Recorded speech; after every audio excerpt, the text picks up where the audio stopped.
Irmãos queridos, nós estamos nessa jornada no livro de Atos e temos acompanhado desde o início. Aqui nesta igreja nós temos o costume de expor livros inteiros da Bíblia. Pela manhã nós estamos expondo o livro 1 do Saltério, que vai do Salmo 1 ao 41. Hoje chegamos no Salmo 38, pela manhã. Estamos quase encerrando o livro 1, do Saltério, e à noite estamos expondo o livro de Atos, e já estamos no capítulo 16, domingo passado nós vimos dos versos 11 a 15, e hoje vamos olhar a partir do verso de número 16, Atos capítulo 16, a partir do verso 16, acompanhe com atenção, como orou nosso irmão seminarista Samuel, que o Senhor nos ajude a prestarmos atenção desde agora, desde o início da leitura da palavra do Senhor, a fim de que possamos compreender os santos ensinos do Senhor. Peço que os irmãos acompanhem com muita atenção, com interesse, é a palavra do Senhor para o nosso coração, que diz: aconteceu que, indo nós para o lugar de oração, veio ao nosso encontro uma jovem possuída de espírito adivinhador, a qual, adivinhando, dava grande lucro aos seus donos. Seguindo a Paulo e a nós, gritava dizendo: estes homens são servos do Deus Altíssimo e anunciam a vocês o caminho da salvação. Isto se repetiu por muitos dias. Então Paulo, já indignado, voltando-se, disse ao Espírito: em nome de Jesus Cristo eu ordeno que você saia dela. E na mesma hora, o Espírito saiu. Quando os donos da jovem viram que se havia desfeito a esperança do lucro, agarraram Paulo e Silas e os arrastaram para a praça, à presença das autoridades. E levando-os aos magistrados, disseram: estes homens, sendo judeus, perturbam a nossa cidade, propagando costumes que não podemos aceitar nem praticar, porque somos romanos. Então a multidão se levantou unida contra eles, e os magistrados, rasgando-lhes as roupas, mandaram açoitá-los com varas. E depois de lhes darem muitos açoites, os lançaram na prisão, ordenando ao carcereiro que os guardasse com toda a segurança. Este, recebendo tal ordem, levou-os para o cárcere interior e prendeu os pés deles no tronco. Por volta da meia-noite, Paulo e Silas oravam e cantavam louvores a Deus, e os demais companheiros de prisão escutavam. De repente, sobreveio tamanho terremoto que sacudiu os alicerces da prisão. Todas as portas se abriram e as correntes de todos os presos se soltaram.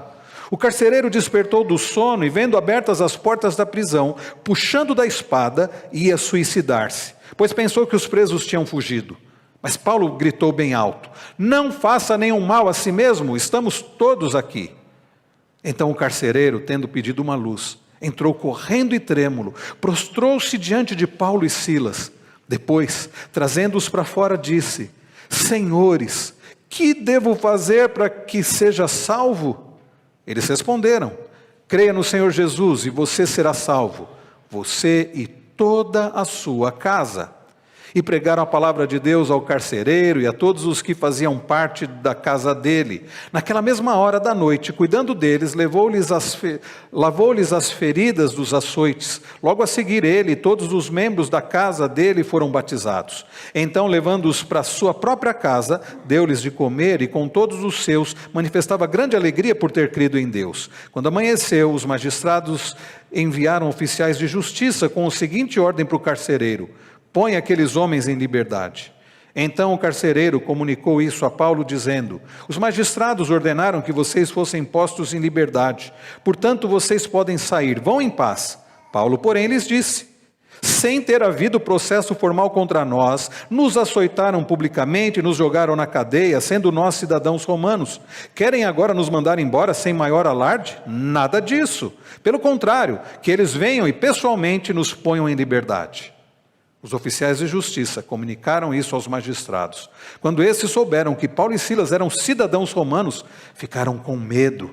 Então foram até eles e lhes pediram desculpas, e relaxando-lhes a prisão, pediram que se retirassem da cidade. Tendo saído da prisão, Paulo e Silas dirigiram-se para a casa de Lídia, e vendo os irmãos, os animaram.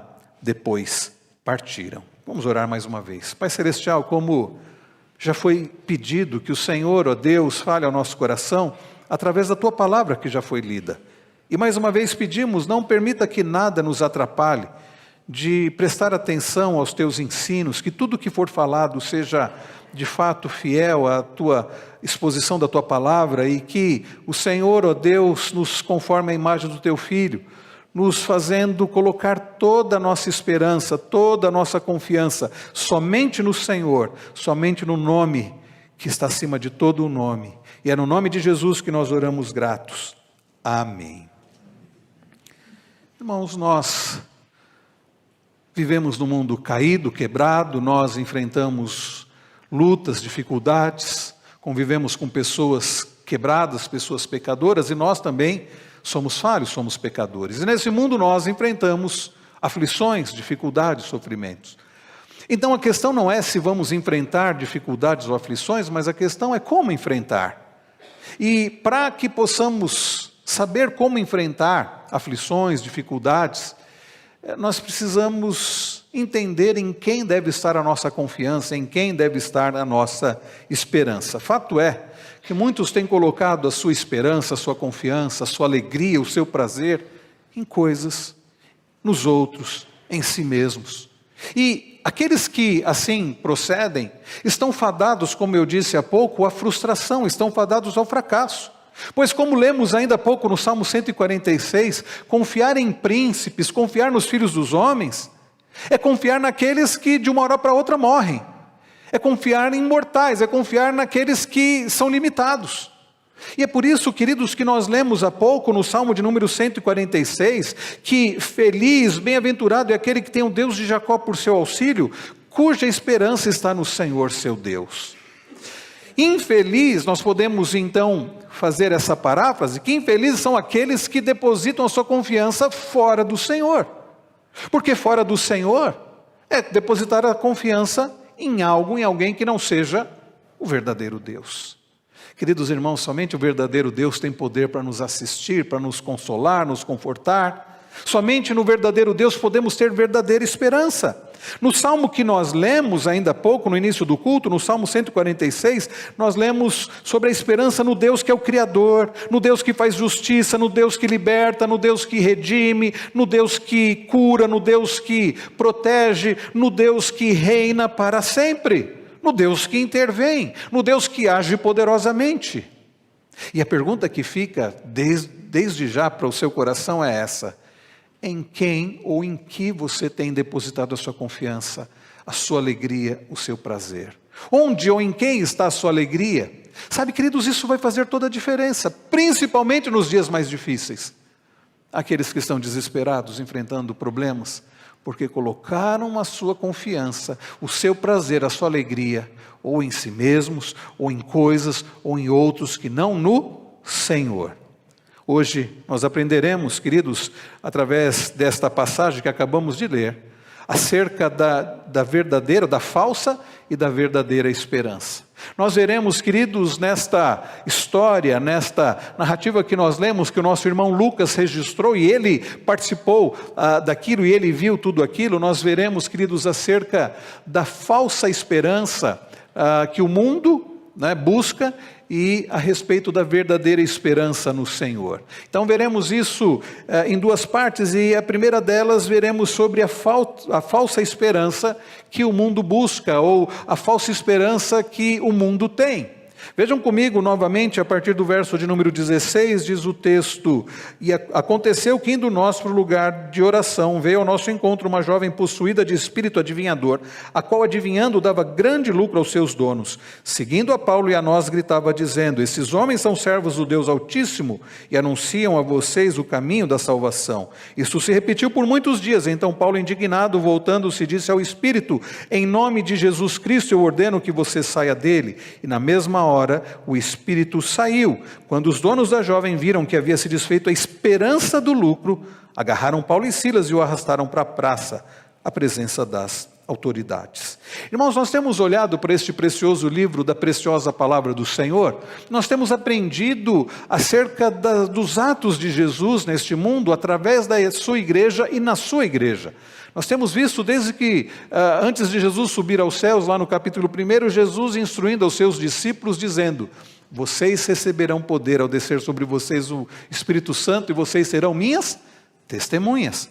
tanto em Jerusalém como Judeia e Samaria até aos confins da terra. E o que nós temos visto, queridos, desde então, é a igreja do Senhor Jesus sendo fortalecida pelo Senhor Jesus, usada, capacitada pelo Senhor Jesus, guiada pelo Senhor Jesus, testemunhando de Cristo, testemunhando do Evangelho.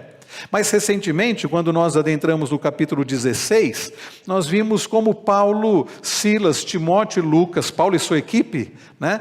Paulo juntamente com Silas, Timóteo e Lucas, que escreveu este livro, eles são guiados pelo Senhor até a região da Macedônia. Paulo, ele desejava ir para a Ásia, para a Bitínia, mas o próprio Senhor o instruiu através do Espírito a não ir para a Ásia. E Paulo teve uma visão da qual um homem macedônio dizia: passe a Macedônia, venha nos ajudar. E então Paulo entendeu ser aquilo um direcionamento do Senhor, e de fato era. E Paulo então e sua equipe, eles partem para a região da Macedônia, que hoje é a Europa, né? A Europa. E eles vão então, eles passam pela Grécia, eles vão nesta viagem, como nós vimos nos domingos anteriores, a partir do verso de número 6, que eles vão para a região frígio-gálata, e eles, depois que eles saem dali, eles passam, como diz o verso 11, navegando de Troade, eles vão para Samotrácia, uma ilha, eles passam por Neápolis até chegarem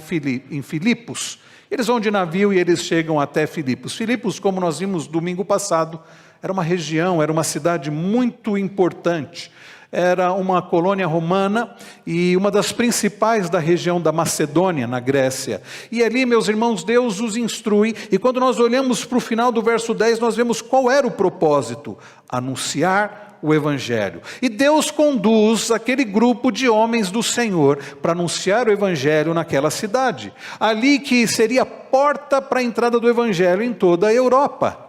Então, chegando ali, nós vimos domingo passado, eles buscam um local de oração. Provavelmente não havia ali em Filipos uma sinagoga, mas eles ficam sabendo de um local onde as pessoas se reuniam para orar, que era à beira do rio, e eles vão até ali, meus irmãos, como nós vimos na semana passada, e ao chegarem lá eles encontram um grupo de mulheres orando, das quais havia ali uma mulher chamada Lídia, temente a Deus, vendedora de púrpura, e eles pregam a palavra. Aquela mulher ouve a palavra, ouve o Evangelho.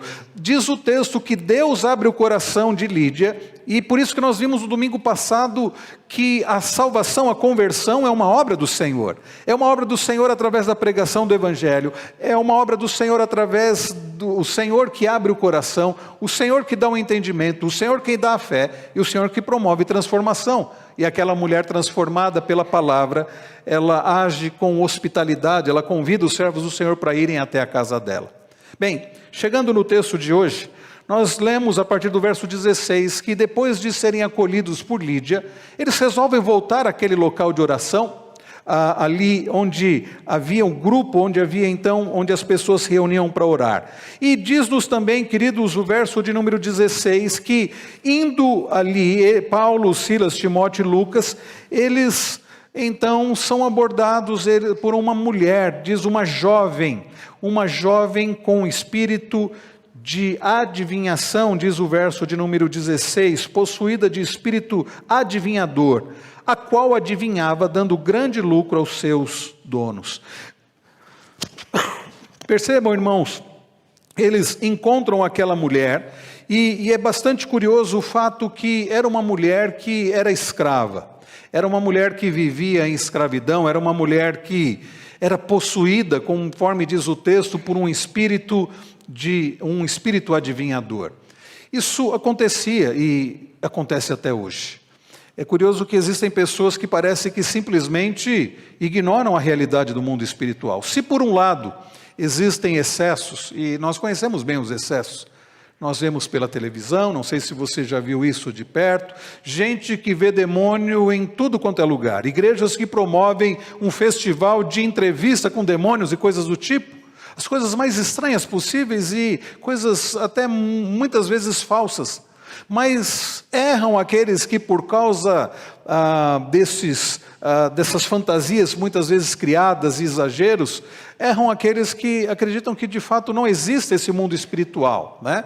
Eu e a Cris já podemos presenciar mais de uma vez coisas do tipo, pessoas de fato possuídas, e irmãos, é uma coisa terrível, uma escravidão terrível, que ela é posta enfim, através do nome poderoso de Jesus que cantamos há pouco. Mas fato é que os servos do Senhor estão indo para aquele local de oração e está aquela jovem com um espírito adivinhador. Aquela jovem, meus irmãos, era num contexto de paganismo que havia um deus, uma divindade, uma falsa divindade chamado Apolo, numa cidade chamada Delfos, onde Apolo tinha sacerdotisa e uma sacerdotisa pitonisa adivinhava, ou tinha essa fama de adivinhação. Nós sabemos, queridos, que na verdade esses espíritos malignos, eles não têm de fato um poder de adivinhar. Satanás não tem poder de predizer o futuro com certeza, Satanás não conhece o futuro. Mas o que acontece é que esse mundo maligno espiritual, que observa e que conhece a natureza humana muito bem, pode fazer previsões, e muitas vezes até previsões que eles acabam acertando, e muitas vezes são coisas falsas, até porque o diabo é o pai da mentira. Então aquela jovem possuída por aquele espírito, aquela pitonisa, ela era alguém que as pessoas consultavam. E vejam aqui, meus irmãos, nós podemos observar a primeira característica, uma das características da esperança do mundo. Por que é que alguém consulta uma pessoa que diz ter clarevidência, que diz ter condições de adivinhar, de prever o futuro? E isso acontece até hoje, você sabe disso, você sabe que existem lugares, inclusive até igrejas que têm supostos profetas que podem dizer o que vai acontecer na sua vida, e as pessoas amam procurar essas pessoas e ouvir acerca do futuro. E vejam que são coisas que Deus condena na sua palavra. Por que as pessoas querem saber acerca do futuro? Por que pessoas consultam necromantes, cartomantes, pessoas que jogam búzios e tantas outras coisas? Já pararam para pensar nisso? Por que você desejaria, pense nisso, por que você desejaria conhecer acerca do seu futuro? Eu tenho a resposta. A resposta é porque a pessoa não confia no Deus Todo-Poderoso, Soberano e Todo-Amoroso. Ela precisa saber o que haverá de lhe acontecer, porque ela precisa de alguma forma ter controle sobre isso. Eu quero saber o que vai acontecer comigo no futuro, porque eu preciso ter controle da situação. Irmãos queridos, a falta de fé leva as pessoas a uma angústia, a um desejo por saber do amanhã. Aliás, a ansiedade é isso. Jesus, quando adverte contra a ansiedade, lá no Sermão do Monte, Mateus 6, ele diz: parem de ficar ansiosos quanto ao dia de amanhã.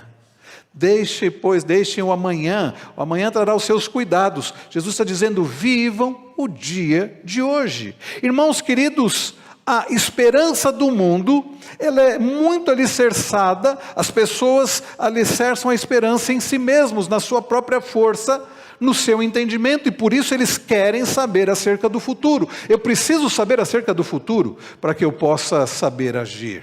Por que, queridos, que o crente em Cristo Jesus, aquele que teme ao Senhor, não precisa conhecer o futuro? E mais uma vez eu repito, Deus condena esse tipo de coisa, que as pessoas que fiquem buscando adivinhadores, necromantes, cartomantes, esse tipo de coisa, a palavra de Deus, ela condena. E por que Deus condena? Porque Deus deseja que os seus filhos confiem nele. Nós não precisamos saber do futuro. Basta-nos saber que Deus controla todas as coisas. Aqueles que servem ao Senhor, que têm o Deus de Jacó como seu Deus, como seu auxílio, como nós lemos há pouco no Salmo 146, não precisam saber do futuro. O que nós precisamos saber é acerca do Deus que tem poder sobre todas as coisas e dirige a história. É o Deus que fez as suas promessas e Ele vai cumprir as suas promessas. É o Deus, queridos, que tem controle sobre esse universo. É o Deus que não somente é soberano, e é sobre isso que diz a doutrina da providência, um Deus que é soberano sobre todas as coisas e que está comprometido com a sua própria glória e com o bem do seu povo.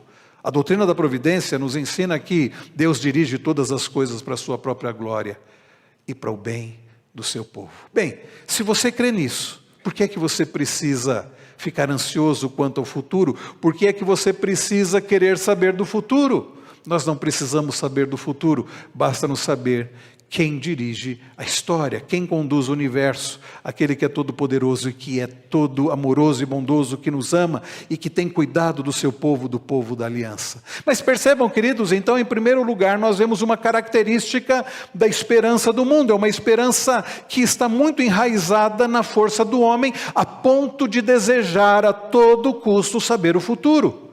Mas percebam, queridos, que a esperança, e o texto continua e nos diz, e prestem atenção novamente aqui neste versículo de número 16, ele diz: uma jovem possuída de espírito adivinhador, a qual adivinhando dava grande lucro aos seus donos.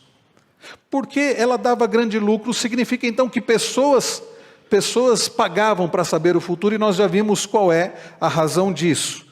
Seguindo a Paulo e a nós, gritava dizendo: estes homens são servos do Deus Altíssimo e anunciam a vocês o caminho da salvação. Aquela jovem possuída por aquele espírito adivinhador, e mais uma vez, aí não é uma classificação, não existem vários espíritos, um adivinhador, um que faz isso, outro que faz aquilo, mas apenas era um espírito que fazia previsões, e ela ficava repetindo essa frase, que, percebam, meus irmãos, uma frase que refletia a realidade: estes homens são servos do Deus Altíssimo e anunciam a vocês o caminho da salvação. Mas o texto continua e no verso 18 diz que isso se repetiu por muitos dias. Não sabemos quantos dias, mas aquilo ficou se repetindo. A ideia que nós temos pelo texto é que Paulo, Silas e a sua equipe, os demais ali, Timóteo e Lucas, eles iam diariamente para aquele local de oração. E sempre aquela mulher no caminho ficava dizendo e repetindo aquela frase. E aquilo, meus irmãos, levou Paulo à indignação, que voltando-se, disse ao Espírito: em nome de Jesus Cristo eu ordeno que você saia dela. E o que diz o texto? Na mesma hora, o espírito saiu. Aliás, é assim que se lida com verdadeiras possessões. Você não tem que ficar entrevistando o demônio, você não tem que ficar fazendo show daquilo. Não. Esse tipo de coisa se trata com o poder do nome de Jesus. E percebam que Paulo não expulsa aquele espírito adivinhador no nome dele, nem no nome de Silas, nem no nome de Timóteo, nem no nome de Lucas, mas no nome de Jesus Cristo. Porque é este nome que tem todo o poder. Não é o nome de Paulo, não é o nome de Timóteo, de Silas, de Lucas, nem de Pedro, nem de Maria, nem o nosso nome, mas é o nome de Jesus. E assim, meus irmãos, que nós tratamos com o mundo espiritual maligno, no poder e na força do nome de Jesus. E Tiago diz: resisti ao diabo e ele fugirá de vós. E nós resistimos na força do Senhor. E o texto continua, meus irmãos, no verso de número 19, diz: quando os donos da jovem viram que se havia desfeito a esperança do lucro. Percebam aqui uma terceira característica da esperança deste mundo, da alegria deste mundo. Se por um lado nós vemos que a alegria deste mundo está, aliás, a segunda característica, se a alegria deste mundo, a esperança deste mundo está pautada na própria pessoa, a ponto dela buscar, desejar e pagar por isso para conhecer o futuro, a alegria e esperança deste mundo, por vezes, está pautada em coisas, no próprio dinheiro. Aqueles homens que possuíam aquela mulher, que tinham aquela jovem como escrava, eles eram aproveitadores e eles ganhavam dinheiro com aquilo. Através daquela jovem possuída daquele espírito adivinhador, aquela pitonisa que fazia aquelas previsões, eles estavam ganhando dinheiro com aquilo. E quando Paulo vai e expulsa aquele espírito do nome de Jesus, o que aconteceu? Aquelas previsões pararam de acontecer. E o que isso levou? Levou aqueles homens a não terem mais o lucro. Pararam de receber por conta disso. E como era gente que tinha sua esperança, novamente olha o que diz o texto: quando os donos da jovem viram que se havia desfeito a esperança do lucro, o que eles fazem? Eles agarram Paulo e Silas, o arrastam para a praça, à presença das autoridades. Irmãos, quanta gente ainda que coloca a sua esperança, coloca a sua alegria em coisas. É um bem material, é a sua conta bancária, é o seu trabalho, o seu emprego. Diz assim: não, é nisso que está a minha segurança. Vejam, queridos, nós não somos contrários ao trabalho, ao emprego, ao dinheiro, a um bem material. São coisas boas, coisas que podem nos proporcionar conforto, que podem nos proporcionar momentos bons, que podem nos proporcionar tranquilidades, tantas outras coisas. O problema não é o dinheiro, o problema não é o bem material, o problema não é o emprego, nada disso, que são coisas, podem ser boas. O problema é quando nós colocamos o nosso coração nessas coisas. Eu já citei aqui, eu me lembro, o livro do Tim Keller, escreveu um livro chamado Deuses Falsos, e no início do livro ele descreve o que aconteceu nos Estados Unidos, não me lembro o ano, quando houve o estouro daquela bolha lá do mercado imobiliário norte-americano, e pessoas de um dia para o outro perderam milhões e milhões de dólares. E ele vai descrevendo o que aconteceu com um certo CEO de uma multinacional, de uma seguradora, que de um dia para o outro perdeu o seu dinheiro. E ele foi descrevendo a história de muitos homens e mulheres que de um dia para o outro perderam empregos, perderam dinheiro, e ele vai descrevendo o sujeito que colocou uma arma na boca e disparou, e o outro que se enforcou, e o outro que se afundou nas drogas. Gente que perdeu o seu Deus. E então Timothy Keller diz, quando é que alguém entra em desespero? Quando ele perde o seu Deus. O que leva uma pessoa a entrar em desespero é quando ela perde o seu Deus. E se o seu Deus for o seu emprego, se você perder, você vai entrar em desespero. Se o seu Deus for a sua família, você vai entrar em desespero se você a perder. Se o seu Deus for um bem material, você vai entrar em desespero, em profunda angústia, se você perder. Agora, se o seu Deus for o Deus verdadeiro, você não vai perder, porque não se perde a Deus. Irmãos queridos, aqueles homens donos daquela jovem, eles ficam tremendamente abalados e furiosos porque eles perderam aquele dinheiro, aquela fonte de dinheiro que eles tinham. E mais uma vez a pergunta fica, em quem está a sua esperança? E pensem, por exemplo, e a esperança daquela jovem? Em quem estava? Uma jovem que era escrava, não por causa da cor da pele, não, certamente não, mas ela era escrava. Não sabemos mais detalhes sobre aquela jovem, mas ela era escrava de homens que a usavam para ganhar dinheiro, não com prostituição, como acontece, não como uma empregada servindo a eles através de serviços domésticos, mas como alguém possuída por aquele espírito que através daquelas previsões e falsas adivinhações dava lucro. Qual era a esperança dela? Ela não era apenas escrava daqueles homens, mas era escrava até então de um espírito maligno. Já pararam para pensar nisso? Alguém escravo de um espírito maligno, alguém escravo do diabo. Bem, eu vou dizer a vocês o seguinte, todos aqueles que não pertencem ao Senhor, que não nasceram de novo, diz a Bíblia que são filhos do diabo. E você pode dizer, não, mas nem todos estão possuídos, é verdade, mas se encontram na escravidão do maligno deste mundo. E que esperança pode haver para alguém que é escravo deste mundo, escravo do diabo? É uma esperança falsa, é uma esperança passageira, é uma esperança que vai evaporar. Como o autor de Eclesiastes usa a palavra vaidade, que essa ideia é como um vapor, uma bolha de sabão, algo que passa. Essa é a esperança do mundo.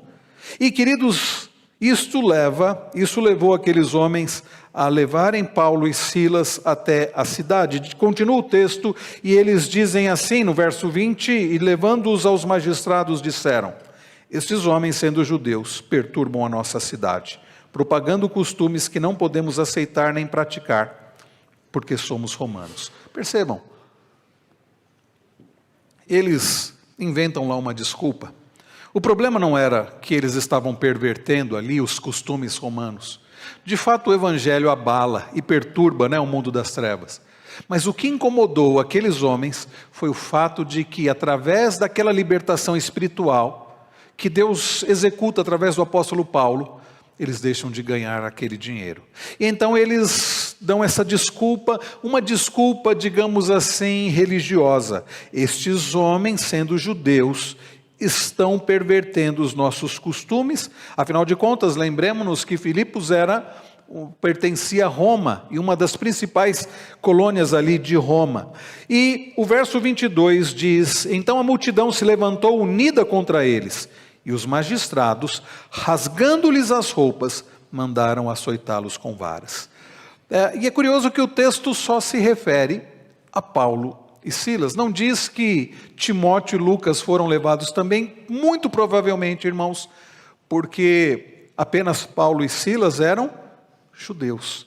Timóteo e Lucas não eram judeus, eram de origem gentílica. Então, aqueles homens não podiam usar aquela desculpa religiosa contra Timóteo e também contra Lucas, e é por isso que eles levam apenas a Paulo e a Silas. E vejam o que acontece. O texto diz que eles tiveram as roupas rasgadas. O original aqui na língua grega dá a entender que de fato eles foram completamente despidos em praça pública. Percebam, irmãos, a humilhação que aqueles servos do Senhor passam. Por quê? Porque eles estavam servindo ao Senhor. Por que eles tinham ido até Filipos? O final do verso 10 nós lemos. Para pregar o Evangelho. Dirigidos por quem? Pelo próprio Deus. O que acontece com eles? Eles são ultrajados, são humilhados. Ser despido em praça pública é algo terrível, certamente. E mais, diz o texto que mandaram açoitá-los com varas. E o verso 23 diz: e depois de lhes darem muitos açoites. Irmãos queridos, aqueles servos do Senhor foram severamente açoitados. O texto na língua original, e essa tradução é de fato uma boa tradução. Eles foram, e a revista atualizada, se não me engano, diz isso, severamente açoitados. E o que acontece com eles? O texto continua: depois de terem o seu corpo severamente açoitado por varas, os lançaram na prisão, ordenando ao carcereiro que os guardasse com toda segurança. Este, recebendo tal ordem, levou-os para o cárcere interior e prendeu os seus pés, ou os pés deles, no tronco. Cárcere interior era como se fosse aquela parte da prisão que é de segurança máxima. Alguns estudiosos dizem que era uma espécie de caverna. Era um lugar escuro, mal cheiroso, certamente com pestilência. Era o pior lugar possível. Eu penso, irmãos, que por pior que a gente possa imaginar, nós ainda não temos a ideia exata do que era aquele cárcere interior daquela cadeia lá, aquela cadeia romana lá na cidade grega de Filipos. O pior lugar que alguém poderia ser colocado. Eles têm, conforme diz o texto, eles tiveram os seus pés ali no tronco. Pegavam-se uma árvore, serravam uma árvore, e era feito então uma abertura naquele tronco cerrado, que dava para passar os pés, e ali era acorrentado. A gente também não tem ideia de qual era a posição. Alguns estudiosos dizem que é possível que ali também fosse um instrumento de tortura, porque quando eram troncos muito largos, as aberturas eram feitas assim de forma bem espaçada, e de forma que aqueles presos ficavam com as pernas bem abertas, o que causava grande incômodo e profunda dor. O texto não diz se foi esse o caso, mas fato é que aqueles servos do Senhor estavam com o seu corpo cheio de, todo machucado, ensanguentado certamente, e no cárcere interior. E o que nos chama a atenção, meus irmãos, e agora nós vamos para a segunda parte dessa mensagem, que tem a ver com a esperança em Deus. Se a esperança do mundo é uma esperança colocada em coisas, em si mesmo, em pessoas, em situações, e é uma esperança vazia, e uma esperança que não é capaz de perdurar no dia difícil, a esperança no Senhor, queridos, é uma esperança fundamentada. Uma esperança que faz diferença nesta vida e na morte. Percebam o verso 25, por volta da meia-noite, Paulo e Silas, os mesmos que haviam sido severamente açoitados, humilhados em praça pública, diz-nos o texto, oravam e cantavam louvores a Deus, e os demais companheiros de prisão escutavam. Irmãos queridos, esse é um dos textos da palavra do Senhor que mais me intrigou ao longo de muitos anos na minha vida. Porque ao ler esta passagem, tendo um pouco de compreensão do que aqueles servos do Senhor haviam passado, tendo ido até aquele lugar, amando do Senhor, pelo direcionamento do Senhor, com o propósito de pregar a palavra do Senhor, libertando uma jovem daquele espírito maldito, e recebendo com isso a humilhação de serem despidos em praça pública, severamente açoitados por varas, com um corpo todo dolorido, e num cárcere interior, presos com os pés acorrentados ao tronco, o que é que leva aqueles 2 servos do Senhor, por volta da meia-noite, a orar e cantar louvores ao Senhor? É, queridos, um contrassenso. Humanamente falando, parece loucura. Mas, queridos, aqueles que conhecem o nome poderoso do Senhor Jesus e a alegria que há em Cristo, podem entender. Hoje eu entendo esta passagem. Aqueles servos do Senhor não haviam depositado a esperança em si mesmos. Não haviam depositado a sua alegria e esperança nas circunstâncias. Porque se de fato fosse assim, naquele momento eles estariam praguejando, eles estariam irados, eles estariam reclamando, eles estariam desesperados da própria vida. Mas não é o que o texto diz. O texto diz que eles oravam e que eles cantavam. E eles não estavam cantando cânticos de lamento, porque se o texto dissesse apenas que eles cantavam, poderíamos inferir que eles estavam ali lamentando, cânticos de lamentação, cânticos de angústia. Mas não eram os mesmos cânticos que os escravos cantavam quando eles estavam passando na sua escravidão. Não eram os cânticos que o povo de Deus cantou lá no cativeiro na Babilônia. Diz-nos o texto que eles cantavam louvores a Deus. Eles estavam bendizendo ao Senhor, eles estavam adorando ao Senhor, eles estavam cantando acerca da grandeza, da bondade, do ser maravilhoso do Senhor. E por que eles faziam isso, irmãos queridos? Porque a esperança e a alegria deles estavam no Senhor. Eu não sei se você chegou a olhar a mensagem pastoral do boletim, cujo título é possível ser feliz em Cristo apesar do sofrimento? E eu coloquei esta mensagem pastoral do Randy Alcorn pensando no Salmo 38, que o reverendo Wilson pregou pela manhã, onde Davi fala da sua angústia, das suas feridas, das suas chagas, do abandono que ele havia sofrido, e pensando no texto de agora à noite. E a resposta para essa pergunta, é possível ser feliz em Cristo apesar do sofrimento? A resposta nós acabamos de ler aqui, queridos irmãos, no versículo que nós acabamos de ler, o verso de número 25. Aqueles servos do Senhor verdadeiramente estavam felizes. Não diz que eles estavam satisfeitos naquela situação, não diz que eles estavam tendo prazer naquele sofrimento. Eles não tinham prazer no sofrimento. Mas eles tinham o prazer no Senhor. É uma alegria, queridos, ultra circunstancial. O texto da pastoral fala que é possível, sim, uma felicidade em Cristo, apesar do sofrimento, quando a nossa alegria está enraizada em nosso Deus, não em nossas circunstâncias. Tem muito crente angustiado, depressivo, dependendo de medicação, não porque de fato tem um problema físico, e existem problemas de fato fisiológicos que levam a termos que tomar medicação, mas tem gente assim porque não confia no Senhor. Ele diz que é crente, ele diz que confia em Deus, mas basta a situação apertar, ele se desespera, porque no fundo ele confia apenas nele mesmo. No fundo ele é como aqueles homens que pagavam para aquela profetisa, ou para aquela falsa adivinhadora, porque eles querem confiar apenas em si mesmos. Mas, irmãos queridos, quando a nossa alegria está enraizada, não nas circunstâncias, mas no Senhor, aí mesmo nas circunstâncias difíceis nós podemos experimentar paz e verdadeira alegria. O antigo cântico diz: não olho circunstâncias, só olho o seu amor, não me guio por vistas, alegre estou. Quando, meus irmãos, um certo empresário, e você conhece essa história, ele perdeu todas as suas filhas num naufrágio, e ele, depois de ter perdido, ele já havia perdido a sua empresa num incêndio em Chicago, e a sua esposa e as filhas saem da Inglaterra saem dos Estados Unidos rumo à Inglaterra, rumo à Europa, numa viagem de navio, quando ele recebe um telegrama da esposa, que dizia: salva, porém só.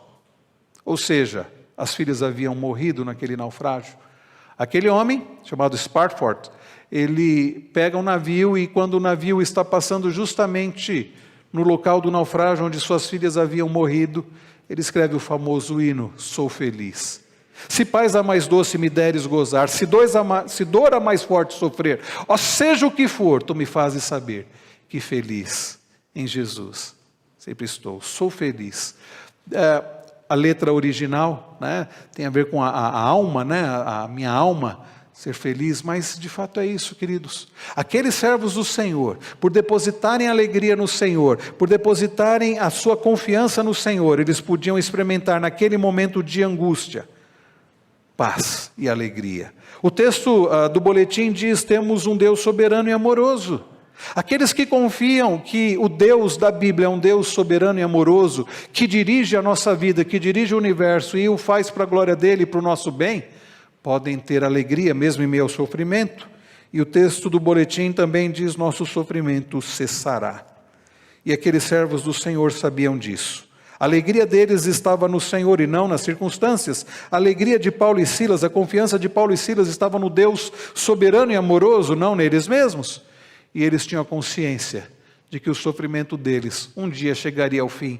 Paulo tinha esta verdadeira certeza. Quando Paulo escreve a carta aos Filipenses, no capítulo 4, verso 4, quando ele diz, alegrem-se sempre no Senhor, outra vez eu digo, alegrem-se, ele estava preso justamente em Filipos. Anos depois, ele volta àquela cidade e ele é preso, preso em Filipos, não, me desculpe, ele escreve aos Filipenses, ele estava preso em outro local, mas ele escreve anos depois, para aquela igreja que se formou em Filipos, dizendo, alegrem-se sempre no Senhor.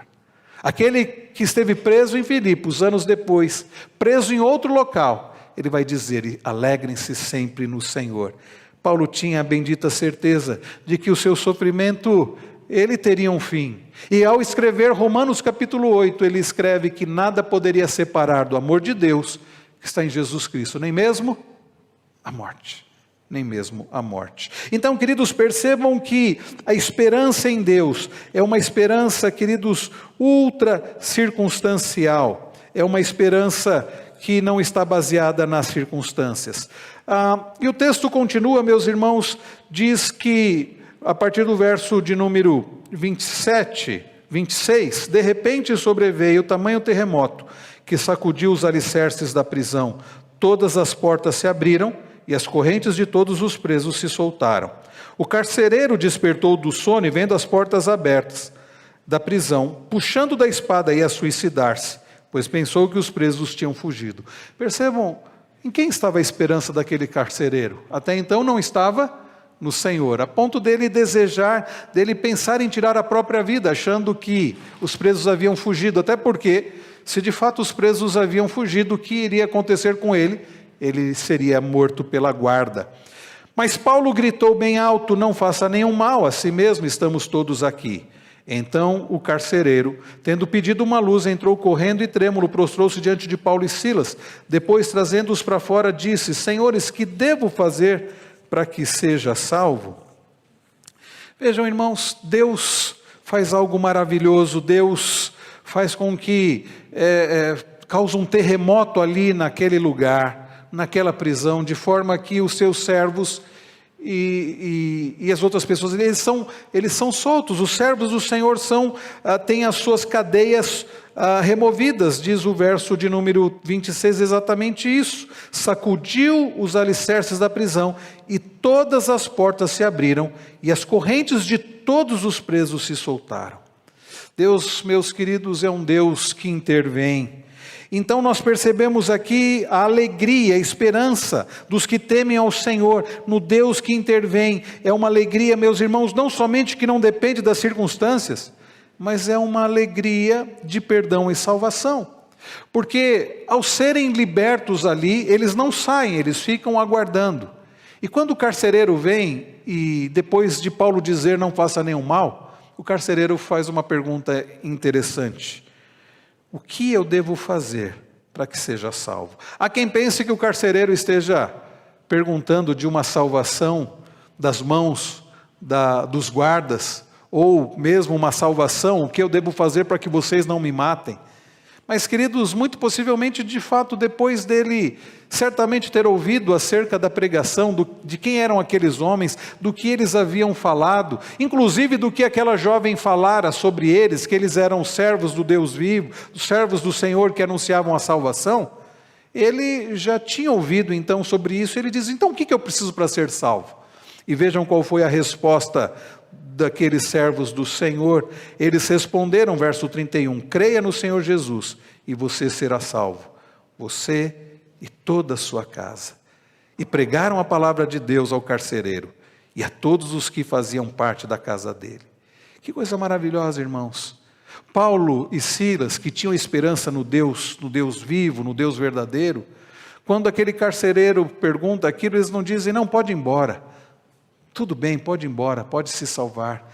Eles não perdem a oportunidade de falar na esperança que existe no Deus que salva, no Deus que perdoa pecados, no Deus que transforma vidas. E é na esperança nesse Deus, no Deus, queridos, que faz a obra que nenhum de nós pode fazer, que é a obra da salvação. Como ele fez com Lídia, e ele faz na vida daquele carcereiro e na vida de toda a sua família, porque o texto diz que ele ouviu a palavra do Senhor, e a sua família ouviu a palavra do Senhor, e eles então foram batizados.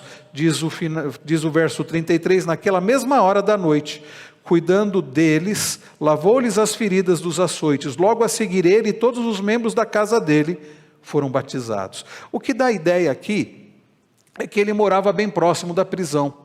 Eles saem, ele ouve a palavra do Senhor, ele sai, a família ouve da palavra do Senhor, eles são convertidos, eles vão para casa, o carcereiro leva eles para casa, que devia ser então bem próximo, e eles são então batizados.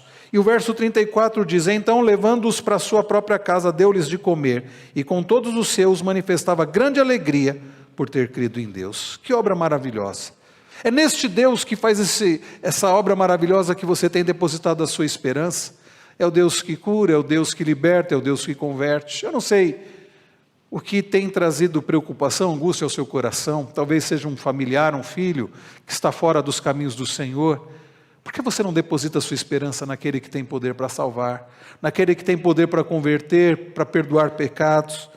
Em quem está a sua esperança? É no Deus que salva, no Deus que muda, inclusive circunstâncias, no Deus que perdoa.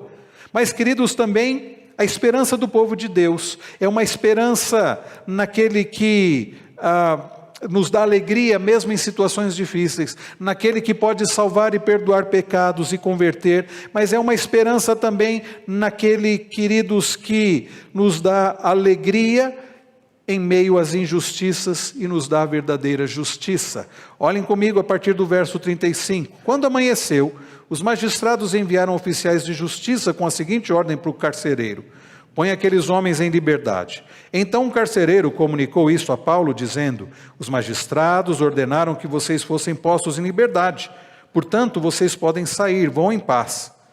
Vejam, irmãos, era a hora então que Paulo, e é curioso porque, vejam que Paulo e Silas, o que eles fazem?